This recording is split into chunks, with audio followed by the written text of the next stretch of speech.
Hello, friends, and welcome back to another episode of Hot Air with me, Joshua Robert. And before we get into it, there is no visual today. So if you're one of my friends that loves to watch on YouTube and is wondering why there is no visual, well, we had a heat wave here in SoCal. It is humid. It is hot. It is gross. It is sticky. If I turn off my fans and I close my windows and I close the door and put on these lights that I use for filming and then put, my normal amount of bronzer on my face, you'll never hear from me again. I will melt. I will never recover from that in this heat wave. I'm not exaggerating when I tell you it is over 85 degrees in my apartment. So that's my rant. Actually, that's it. That's the whole episode. That's it. I'm done. I'm done. I'm pissed off about no AC. But in all seriousness, I think the temperature is going to come down a little bit and I will get back to the visuals next week. So that aside, welcome back to the podcast where we cut through the noise, throw a little shade, and get real about the stories that actually matter in the LGBTQ plus community. As I said, I'm Josh, and on today's episode, it's kind of a big one. It's going to be a little bit lengthy. We're going to dive into 3 very powerful stories that caught my attention just this week alone. Stories that show how far we've come, how far we still have to go, and it's quite a ways, let me remind you, and why visibility and activism remain so incredibly crucial. So first up, we're going to talk about 2 men in Indonesia who were sentenced to a public caning for simply hugging and kissing. Yes, you heard that right. Then we're going to move on to a Yosemite National Park worker where a park ranger was fired after flying the trans flag. And the hypocrisy here is absolutely wild. And then finally, the last story, we're going to dig into this bombshell story about queer employees being forced out of the NSA and new policies that allow surveillance based on gender identity. And it is as terrifying as it sounds, but there's a lot of very confusing information out there. It's not all as it seems. So I dove really deep into all 3 of these stories in terms of research to get as much information as I could so I could provide you with the facts and not the confusing shit that is out there on random ass TikTok accounts. So grab your coffee, grab your tea, maybe make yourself a mimosa because we have a lot to unpack. So let's hit it.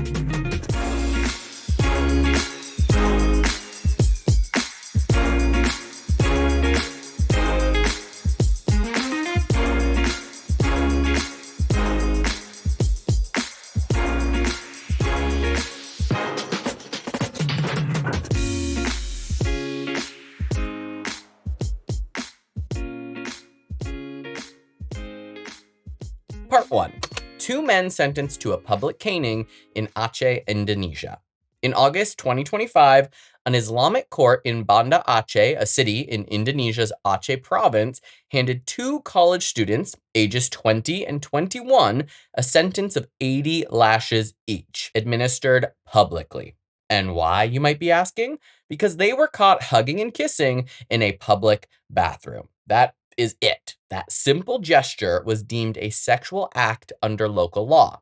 The case was tried in secret, behind closed doors, at Sharia court. The men, whose identities remain unknown, had been arrested in April after a patrol broke into the restroom where they were discovered. Prosecutors had originally asked for 85 lashes, but the judges showed some leniency, citing their good behavior, cooperation, and lack of a criminal record, and even deducted the 4 months they'd spent in detention.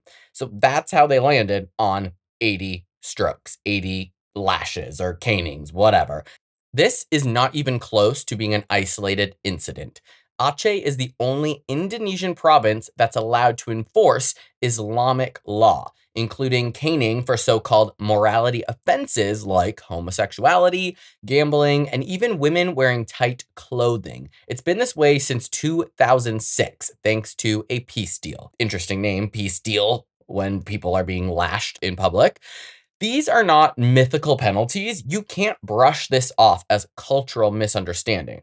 Dozens of people have been publicly flogged over the years in Aceh for homosexuality. Just earlier in 2025, 2 other men aged 18 and 24 were caned, 77 and then 82 lashes, for having consensual sex. So let's pause there for a moment and hold that weight. There are some consequences for intimacy, consensual intimacy between adults. So yes, homosexuality, essentially, it's illegal there. So why is this happening in Aceh? Why caning and who has the power here? So Aceh's system stems from a 2006 peace agreement when the central government granted the province autonomy in exchange for ending separatist conflict. As a concession, Aceh was allowed to implement Islamic law, including caning as judicial punishment. That means even though Indonesia's national criminal code does not criminalize homosexuality, Aceh effectively does, publicly and savagely. Human rights groups have condemned these actions as egregious, which, if you're not following, is my new favorite word. They're egregious violations of fundamental rights. The Human Dignity Trust and others point out that these laws conflict with Indonesia's obligations under international treaties. So let's talk national versus regional here, because I heard a lot of people, saying this is only one region where that is illegal. There's a bunch of other islands and beautiful places in Indonesia where it is safe for the LGBTQ plus to go. So let's zoom out. Indonesia does not have a national law criminalizing homosexuality, but regional laws like those in Aceh and South Sumatra do criminalize consensual same-sex activity. On top of that, there's the 2008 pornography law. It's vague, sweeping, and has become a tool for persecuting LGBTQ plus communities nationwide. Raids on parties, like one near Jakarta in June 2025, which resulted in 75 people being arrested, have happened under this law. People were charged based on condoms, sex toys, and a sword for performance. A sword for a performance. Like, that doesn't even track. That doesn't make sense. Even more chilling is the 2022 Criminal Code, which bans sex outside of marriage, a law that, while gender neutral, disproportionately targets LGBTQ plus people, since same-sex marriage doesn't exist in Indonesia. That goes into effect in 2025. So you see how other places are kind of working around this and making laws appear as though they mean something else when they're straight up just a target against the queer community. We're also seeing censorship. So they have bans on showing LGBTQ plus behavior in media, proposed laws restricting transgender performances, and even proposed broadcasting bills that would criminalize online LGBTQ plus content. That's a lot to process, a lot to even think about. So then I'm like, where is it even safe to go and where is it not? So the situation in Indonesia is deeply uneven. While Aceh is among the most dangerous places for queer people, not every island or city is the same. Bali is relatively progressive with LGBTQ plus friendly venues, even pride adjacent events. The capital, Jakarta, offers some discreet safe spaces, though public affection can still be a bit risky. Then we have a place called Yogyakarta, which I practiced saying that because it was a tongue twister, and it is a bit mixed. The Gili Islands and areas like parts of Sulawesi have communities recognizing multiple genders, and that can be much more tolerant there, obviously. But still, discretion is crucial outside of big cities. Even forums like Reddit reinforce this. Somebody wrote, cities such as Jakarta, Bandung, Yogya, Bali, you'd be safe in big cities. Stay away from Aceh. So, noted. Cross it off your bucket list if it was there. Let's not risk it. And here's why this matters. Why am I spending so much time talking about this? Because this isn't in the United States. So why do I care? Because you should fucking care. This story should make every queer person and every ally say this is intolerable. Intimacy, human touch, freedom of love. This is a global issue, not some remote headline. Love between consenting adults should never be criminalized. And the fact that the consequences can be so brutal makes my skin crawl. These students, we don't even know their names, again, no idea, they suffer the wounds we can't fully comprehend, and the law justifies it. I hope human rights groups rally harder. I hope embassies step up. And I hope this story reminds us that queer rights are still fragile everywhere, including places where we thought they weren't. And if you're listening from somewhere with freedom, hold that gently and raise a voice for those who cannot. And while that was a heavy start to the episode, it's about to get heavier. And we are bringing things a little bit more locally. Our second story is one that made me gasp, and I think one that most of us have probably heard about. We're hitting identity, visibility, federal power, and why the trans flag is still so meaningful. So, part 2, firing over a trans flag at Yosemite National Park. Let's talk about a non-binary ranger fired from Yosemite National Park for flying a trans pride flag. Here's what happened. In May 2025, a group of climbers, including Shannon S.J. Jocelyn, a non-binary wildlife biologist and ranger at Yosemite, draped a transgender pride flag roughly 55 to 66 feet wide across the face of El Capitan, Yosemite's iconic granite monolith. The flag flew for about 2 hours before being voluntarily removed. This was done on their off-duty time as a personal act of solidarity and visibility, not an official demonstration. It was a way of saying trans people belong in national parks too. But here's where the nightmare begins. The very next day, Yosemite's acting superintendent signed a rule banning flags, banners, or signs larger than 15 square feet in wilderness areas, which are 94% of the park. Hello, it's a national park, so most areas are wilderness areas. This regulation had never existed before and was backdated to cover the day after the flag was displayed. So that is just the beginning of the weird-ass corruption at play. Less than a month from completing their 2-year probation, SJ was terminated, officially for failing to demonstrate acceptable conduct. 2 other rangers involved were placed on administrative leave, and the Department of Justice is reportedly considering charges against park visitors who helped hang the flag. SJ responded with this: El Capitan has had flags hung on it for decades, and no one has ever been punished for it. Only me. And this is not hearsay, people. That flag hanging history includes upside down US flags in protest and stop the genocide banners for Gaza. None of those triggered discipline, so this feels targeted. In their own words, SJ called the act a response to a wave of anti-trans executive orders from the Trump administration, orders that changed federal definitions of sex and limited gender-affirming care. They meant to send a message of inclusion, that parks should be safe for trans folks. And SJ's firing sent the opposite message. And advocates are responding. Public Employees for Environmental Responsibility is representing SJ. The firing has sparked a huge amount of backlash, a direct attack, as one local historian put it. Not just on one person, but on expression, belonging, and representation we thought was non-controversial. Here's a little context because, like I said, there is a lot of flag history and free speech goodness at Yosemite. So again, let's zoom out. Yosemite is more than a park. It's one of the original test beds for national park preservation, protected since the Yosemite Grant of 1864 and designated a national park in 1890.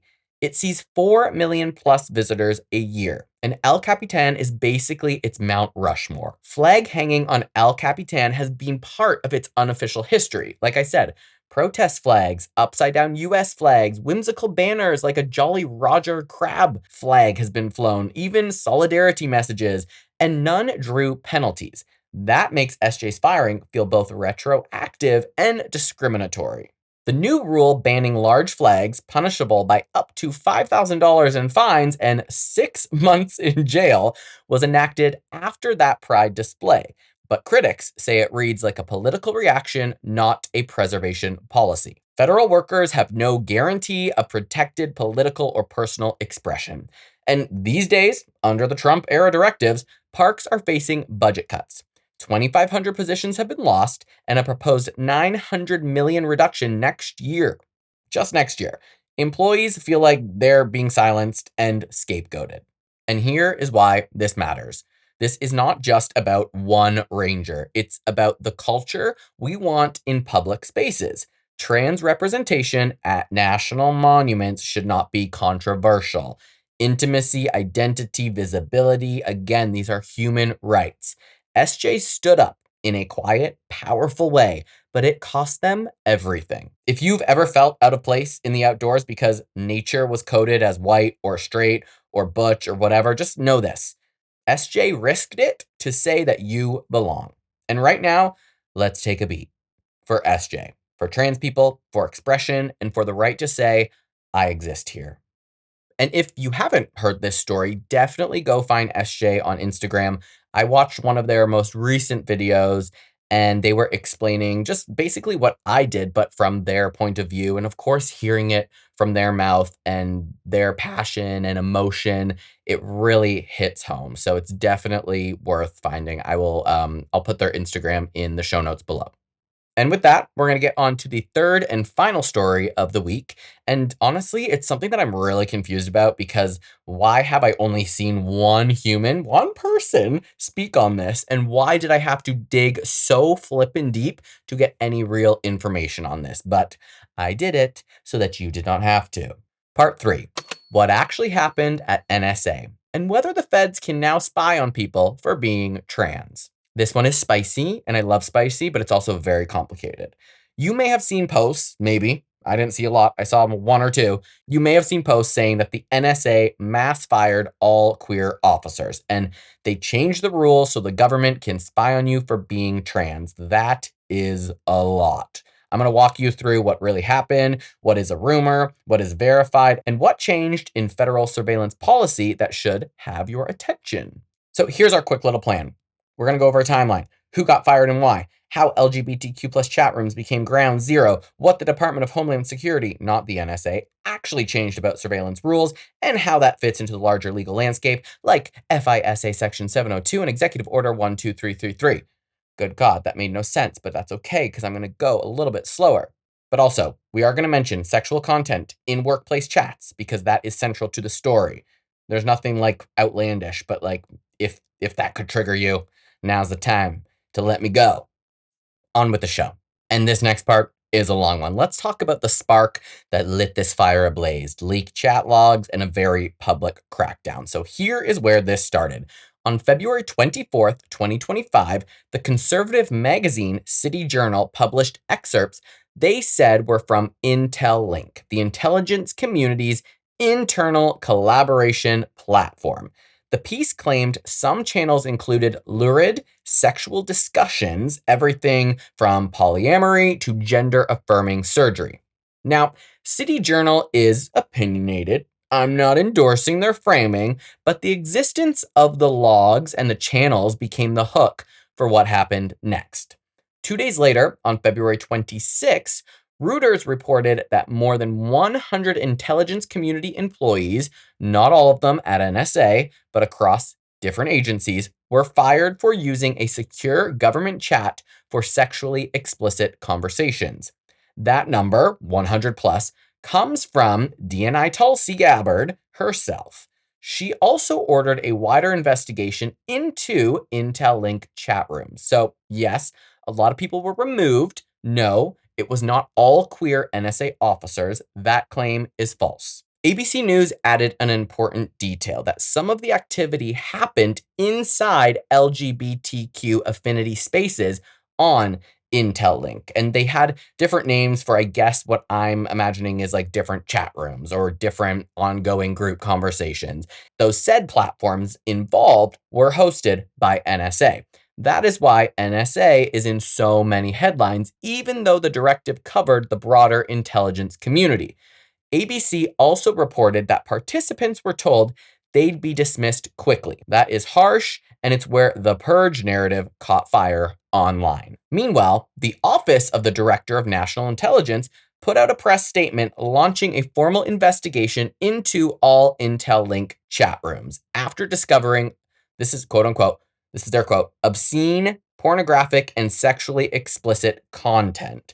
That's the official rationale, and that would be misuse of government systems for explicit content, not identity. So the bottom line so far, the firings are real, large, and tied, at least on paper, to explicit content in work systems. Many discussions appear to have been in LGBTQ plus oriented spaces, which makes this feel targeted, but the official justification is content, not identity. So were queer officers fired? Here's the careful version you can use. We do not have evidence that all queer NSA officers were fired. What we do have is this: a DNI directive and public statement that 100 plus employees were fired for violating workplace and system use rules. ABC reporting that the explicit chats happened in channels including LGBTQ spaces that were hosted on NSA systems. That implies disproportionate impact in queer spaces, which absolutely raises discrimination concerns, even if the written policy says content. And then it makes me wonder, would they go after people that were sharing straight yet inappropriate content at work? Are those people being targeted or let go in the same fashion? Because we don't have a lot of information, it's kind of hard to tell. So they are using the word purge, like they're purging the system. And is that a fair word? And emotionally, it's accurate for the folks inside those communities. It's not legally precise. What we can say with confidence, there was a broad enforcement action that landed hard on the LGBTQ labeled channels during a political moment where DEI programs are being dismantled across the federal government, and that context matters. Now, next, this is a bit of a separate note, but related, separate but related DEI firings in other intel agencies. So, at the same time, there was a second track of firings. Employees at CIA and ODNI who worked on DEI initiatives. In late February, a judge denied a request to halt those firings.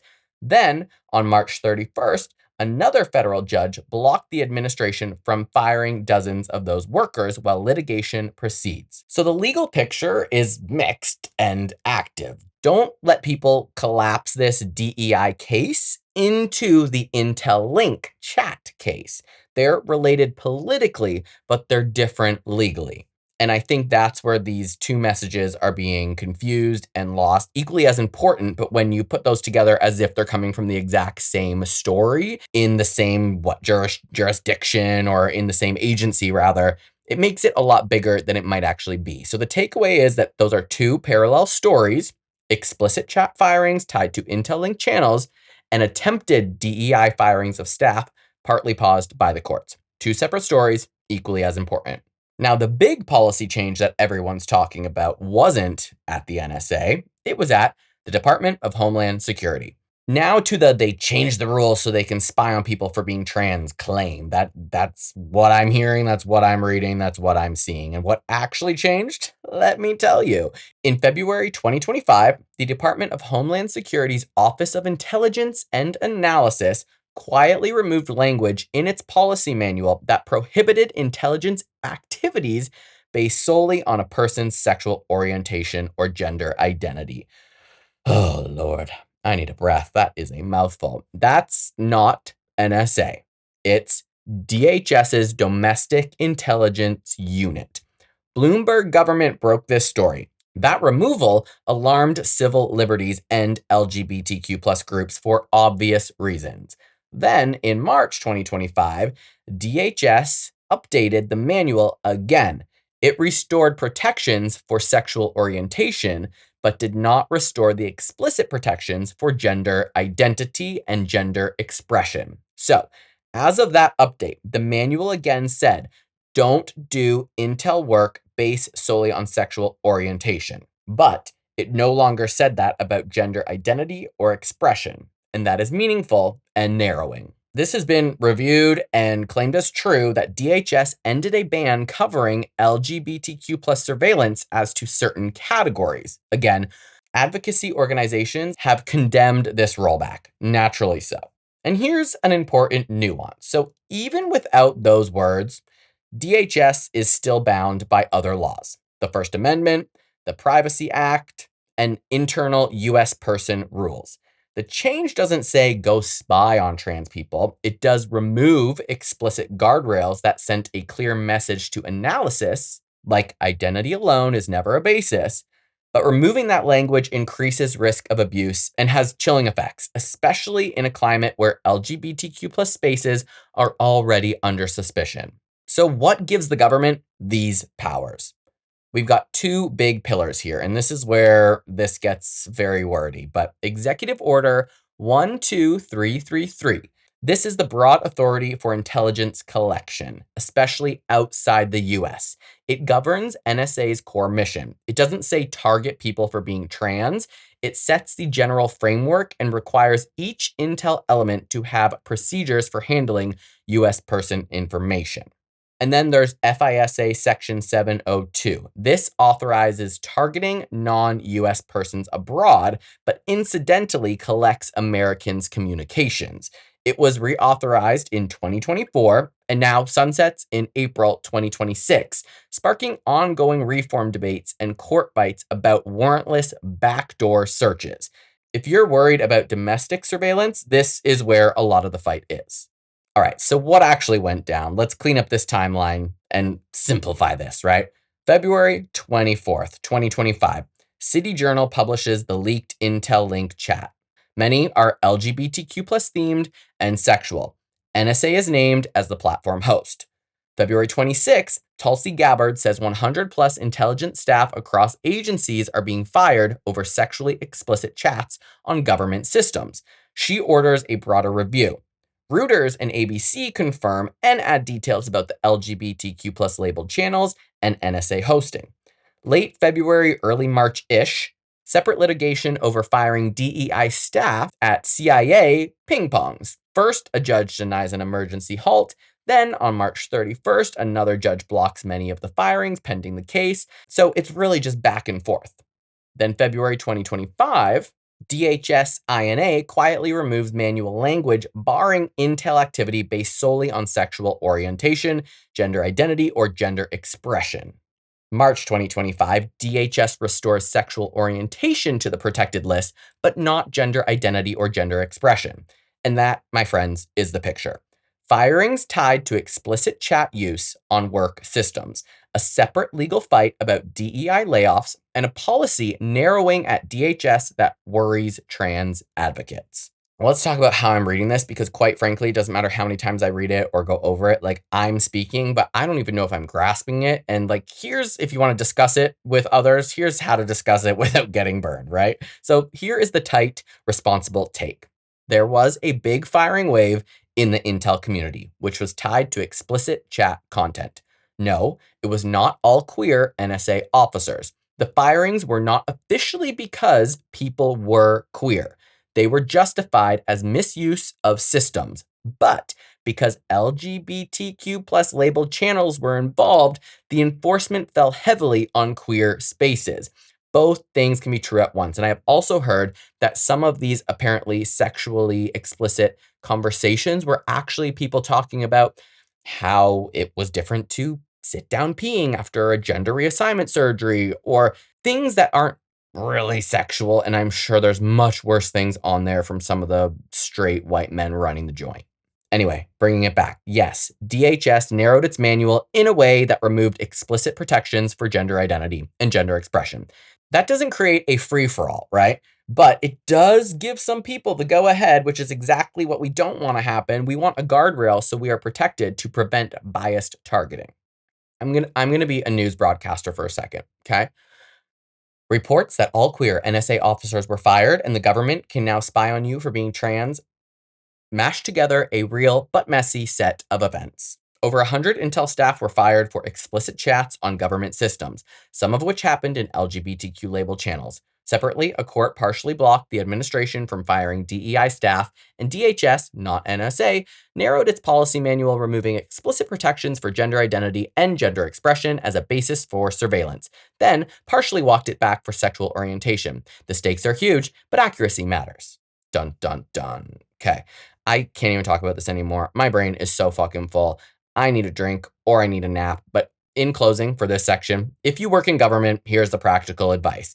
Do not use official systems for anything that could be construed or explicit, ever. We know that. That should be true no matter your identity, no matter where you are, no matter what your sexual orientation or gender, whatever. So it is shitty that the LGBTQ plus community was targeted at a much higher percentage. And was that done on purpose? Were some things taken out of context? Probably so. And for the rest of us, don't share the all queer NSA staff were fired, okay? That's not a factual story. It is wrong, and it distracts from the real documentable issue at DHS and the broader surveillance powers that need reform. Okay, exhale. If you want more sources, it's in the show notes. Maybe. Did I put it there? Who knows? Anywho, that's going to be a wrap on today's episode of Hot Air. 3 stories, 3 reminders that our rights, our visibility, our dignity are constantly under attack, but also that we are not powerless. We can speak up, we can push back, and we can make noise. From Indonesia to Yosemite to Washington, D.C., these stories are more than just headlines. They are lives, they are people, and they are battles worth fighting for. So the next time someone says, "Why do you care so much?" or "Things aren't that bad," remember these 3 stories. Remember what I talked about today, and remind them that silence only helps the oppressor, whether it's globally or next door. So thanks so much for hanging out with me today. And if you love this episode, make sure you subscribe, you leave your review, you share it with a friend who needs to hear it. Find me on Instagram and TikTok at _hotairpod. You can head over to my website, hotairwithjoshuarobert.com, and you could submit your stories for when I do my listener tale episodes. So until next time, stay loud, stay proud, and stay unapologetically you. And I will see you next Tuesday.